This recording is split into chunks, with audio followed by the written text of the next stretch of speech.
Hello, everybody. It is Monday, August 11th, 2025. Time for yet another episode of This Week in College Viability News and Commentary. And of course, this is the podcast that talks about the financial health and viability of public and private colleges with data, with details, and perspectives offered nowhere else. This podcast is the alternative media source for colleges and students and their families and communities. And I work every single week, to expose the spin, the stalls, and the silliness that too often pervades higher education in America. Hi, everybody. Gary Stocker. Thanks for making time to join us. And hey, while listening to the podcast, think of those who you can share the link with. This is a unique approach to podcasting, and many, many others would love to hear some additional perspective, a new perspective on higher education. This week, a Bellwether, I'll talk about that in a minute, a Bellwether warns of school closures and consolidations ahead. You will be surprised when I share what part of the market this headline addresses. And Peter Khoury, we've had him on the podcast, his stories on the podcast many times before, has a social media post this week on LinkedIn, I believe, calls it the manufactured crisis. College closures are not abrupt, they're allowed. And we'll talk about that. Elite colleges are still accepting students for the academic year that starts almost today. And a day late and $1 short on public college in Illinois. And again, please feel free, and I would encourage you to share the podcast link with many, many others. Layoffs and cutbacks every single week. We have them. Cuts looming at the University of Nebraska. I think it's almost $28 million in a budget deficit they're going to have to cut back. Stanford University to eliminate 363 workers amid federal funding cuts. Details are in the show notes that I'll make available. That story is from Audrey Tomlin on Bay City News. The University of New Hampshire to lay off 23 employees and cut 13 unfilled positions. That's from their student president, and that's Ian Lenahan on the Portsmouth Herald on August 7th has that stories. And again, details on all of these stories, links to all of these stories in the show notes. Page 2, Peter Khoury. Some excellent content, an excellent perspective, exceptional experience from Dr. Khoury. The manufactured crisis. College closures are not abrupt, although we believe them to be. College closures are not abrupt. They're allowed, Dr. Khoury says. And he says this is an expose on the false theater of surprise and the institutional rot we keep pretending not to see. This is not for me, although I like the words. This is from Dr. Peter Khoury. And the performance begins the same way, he says, in quotes, shocking announcement.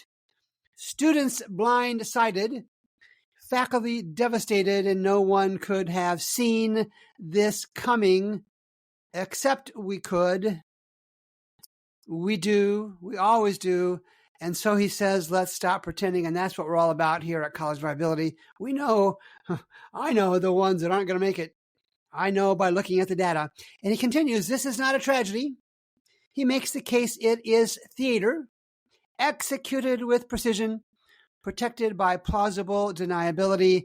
I don't use that term much, but that's clearly what's happening when college leaders provide sanitized public consumption information by foundations and consultants and a media class, news reporters in too many cases who are more invested in the narrative of the closure heartbreak than the discipline of accountability. And we're about accountability here at College Viability.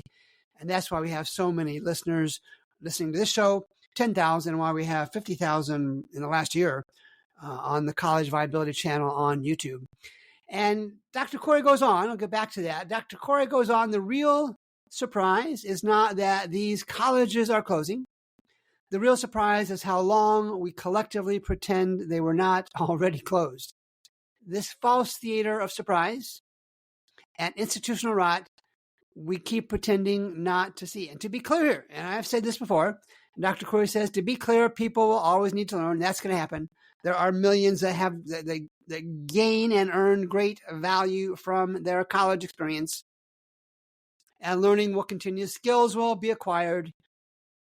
Credentials will emerge.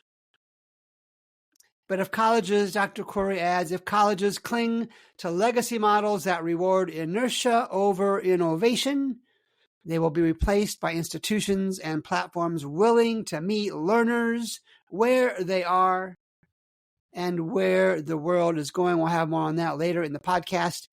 And the pattern that we pretend not to know, Dr. Khoury notes, in 2024 alone, at least 16 nonprofit colleges closed. Headlines always describe them as sudden. Students were devastated. Donors were blindsided. But the data was there. He cites the Federal Reserve Bank of Philadelphia showing with great accuracy the predictability of these closings. And the warning signs, Dr. Khoury adds, are not complex. We know that here at College Viability. They are obvious. They are clear for years and years in advance. Years of consecutive operating losses for details, frequent leadership turnover. I've teased the best leading indicator of a college in trouble is how many leaders have the word interim in front of their name. We see rising tuition discount rates, giving more of the store to get students in the door, and a revolving door of consultants in place of strategy. The institutions know, Dr. Khoury adds, their boards know, the finance teams know, I know, and yet the world is stunned. The world is shocked when this happens. Coverage of these closures, Dr. Khoury adds, tends to zero in on the immediate pain, and there's pain for sure. Students displaced, faculty blindsided, and communities mourning the loss of a campus and all of its associated trauma. And these reactions, he's right, these reactions are real. They matter. But too often the coverage treats each closure like a natural disaster, sudden and inexplicable, and outside of human decline. But the pattern is there. The pattern is always there. And he concludes, stop treating college closures like weather events. They are not acts of nature. They are the end result of choices and systems that prioritize preservation over adaptation. And reporters who engage in just flattening these dynamics and keeping the public trapped in a loop of reaction instead of reflection. And finally, if we want to break that cycle, the stories must evolve. We need journalism that sees the whole picture, the whole financial trauma leading up to closures, and not just the final scene. So again, I've done this many times over the past years. Journalists, even media outlets who are not journalists by profession or trade, I'll give you free access to the 2025 College Viability app and the 2025 College Majors Completion app to see what majors are working and not. If you're a legitimate journalist, you can get free access to the private college advanced financial compass that Matt Hendricks developed at Perspective Data Science. Drop me a note to Gary at College Viability. That's one word, collegeviability.com. And we'll authenticate your credentials and get you those links, those apps right away. Clark's Summit closed about a year ago. And David Turner on LinkedIn had a post on LinkedIn on August 7th of last week. And he's talking in general about Christian education, but it kind of reinforces what we just talked about. And he writes, David Turner writes, I'm not sure he's a doctor. David Turner writes, Christian colleges, universities, and seminaries continue to struggle with unsustainable tuition-driven income models. More mergers, retrenchments, and closings are inevitable. Thank you for joining the club, Mr. Turner. Especially when trustees, he adds, and administrators have their heads in the sand. He cites my work. And then he talks about the closure of Clark's Summit University on July 1st of last year, a little over a year ago. And he notes that the administration gave the impression that they had exhausted every possible solution for an acute financial problem. And they tried to portray the school, as do all colleges, they tried to portray it as a sudden crisis, but analysis by my peer, Jeff Spear, a CFO colleague, as well as some folks at the Middle States Commission, showed that the Clark Summit University had been trending downward for a period of years. And it's obvious. It's just plain obvious. That's why looking at the app today is more important than looking at the app after your college announces exigency, after it announces the possibility of closure, after it announces the actuality of layoffs and cutbacks. Get the apps today. I'll have links in the show notes for those. And Clark Summit is the same story, different details. And that's what I just told a reporter a few hours ago who I was talking to about another college. Same situation, different details. And Mr. Turner concludes about Clark Summit that their only hope, this is a year ago, more than a year ago, there was no hope that things would improve in the future apart from a divine intervention. And he concludes with divine intervention is not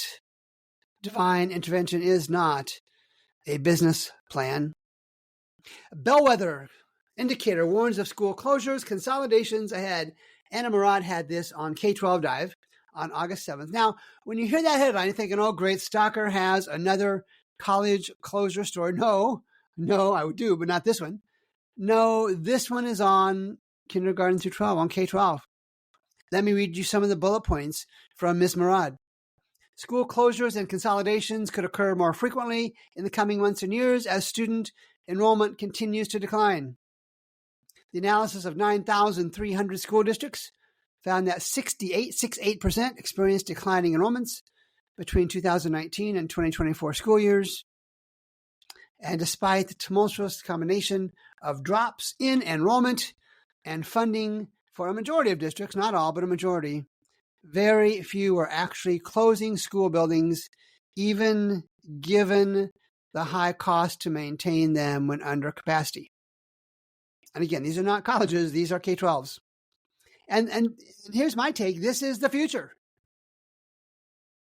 This is the future of college enrollment. Actually, it's the present and the future of college enrollment. And folks, you may think this, but I am not an alarmist. I can see where you can make the case, but I look at the data almost daily, and sometimes, many times during a day, there will be, without a doubt, more consolidation. Closures now and mergers later. What I'm not able to know, what I'm not able to say with any confidence is when. I believe we are already well into the closure phase. The large-scale merger phase that I've talked about many times before will come when colleges that barely survive now realize that growing to scale across both academic and non-academic operations is the best and most likely route to continue. And if you disagree, certainly there will be those that do. Drop me a note to Gary at College Viability. We can chat. I'll even invite you on the podcast. Page 3. This is from James Murphy, and it talks about, this is from Remove Paywall. I don't know what that is. Why elite colleges are still accepting students from their waitlists.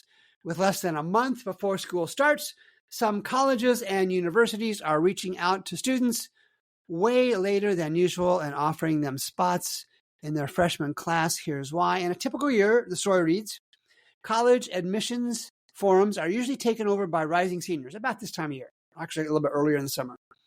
And yes, their parents are part of that as well. And they're talking about the next admission cycle, which would be those students starting college in August, thereabouts, of 2026. This summer, the waitlist chatter, he writes, went deep into July. Independent counselors have been gossiping in group chats about how many students were still getting admitted in these high-level Ivy's Power 4 kind of colleges in June and July. And it's not just how late these admissions officers are going to the wait list, it's who's doing it. In mid-June, there was a source, College Confidential, reported that their kids had received emails from Columbia asking whether they wanted to stay on their extended wait list. Harvard has done something similar. Stanford reportedly did the same. Duke. Going to have a story about Duke here in a moment. And why? It's because they are worried about their budgets. They have lost for sure at least some portion of federal funds from public policy changes. And they're going down to reach into the next level of students that they weren't able to accept for whatever reason the first time around. And the next story is Duke reopens its waitlist, enrolls roughly 50 more students to the class of 2029. Ryan Kilgallen had that story in the Chronicle of Higher Education on August 6th. And I'm using this story to reinforce what I've been saying and what many others have also suggested. The big boys at Duke and the Ivies and Power Fours, they're going to get their students.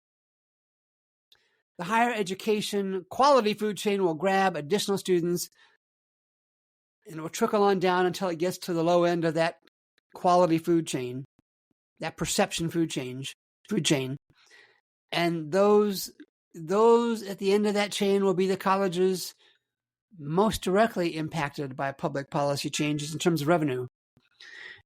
The enrollment slope will be a part of that, and just basic supply and demand will be a part of that. The Dukes of the world will be fine. It is those with 1,000 students or fewer, or even 3,000 students or fewer, who those last 5 or 10 or 20 students make or break their financial year matter, and they may not, and in many cases won't get those students this year. And I will add, it's going to get very ugly very quickly, and I'm talking about this week, next week, this month, next month, and the months that follow. Southern Illinois University Carbondale. The story is a day late and a dollar short. SIU Carbondale enhances efforts to recruit and support international students. That's fine. They're certainly welcome to do that. Many colleges have done that. And this is an internal document from SIU Carbondale posted to their website. Kim Renfeld wrote the story.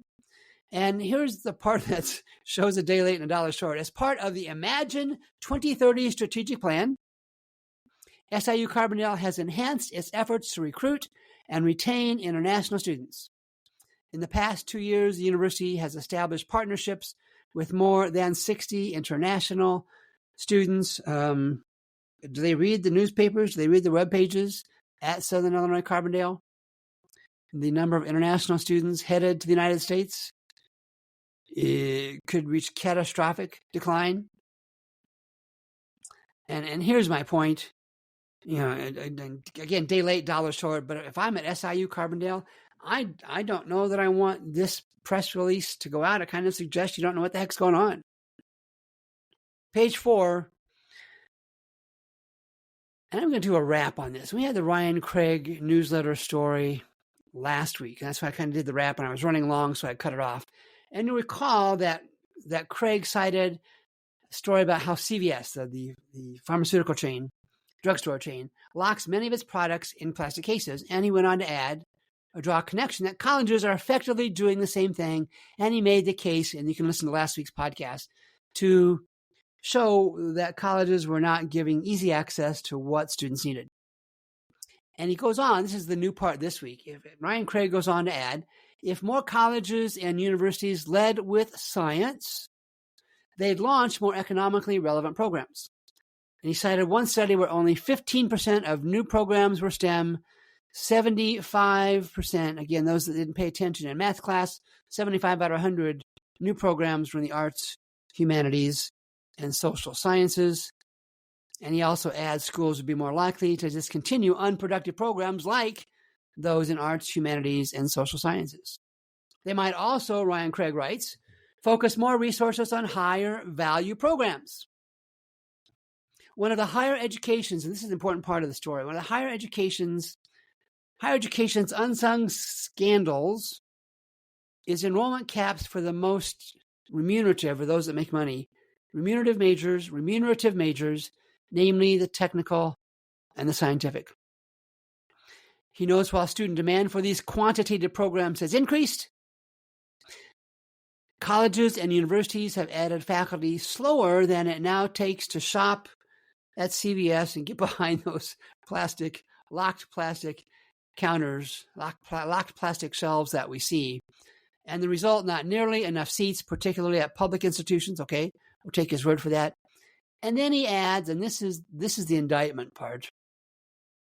Ryan Craig notes that many publics play a bait and switch game, admitting students as freshmen, then rejecting them from higher value technical programs as sophomores and juniors, and they do that through outdated prerequisites, weed out courses, really tough courses, and GPA requirements. You have to have a 3.5, whatever, to get into this program. But they do it, he suggests, he notes, he reports, but they do it actually due to lack of capacity to seat those students in the classes. So nearly half of all students who say they want to complete these programs never, ever do. And sadly, what an indictment. What a sarcasm alert. What a fine higher education beast we have created. And it appears to be one that will fight for every proverbial hill to maintain its current ways on the business of teaching, the business of educating college students. Geesh. Double geesh. Hey, I'm out of time again this week. Always, I'm grateful for those that make time to listen to the podcast. Make sure to drop me a note at Gary at collegeviability.com.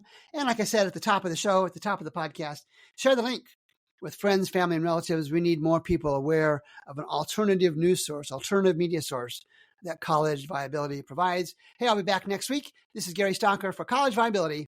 We'll talk then.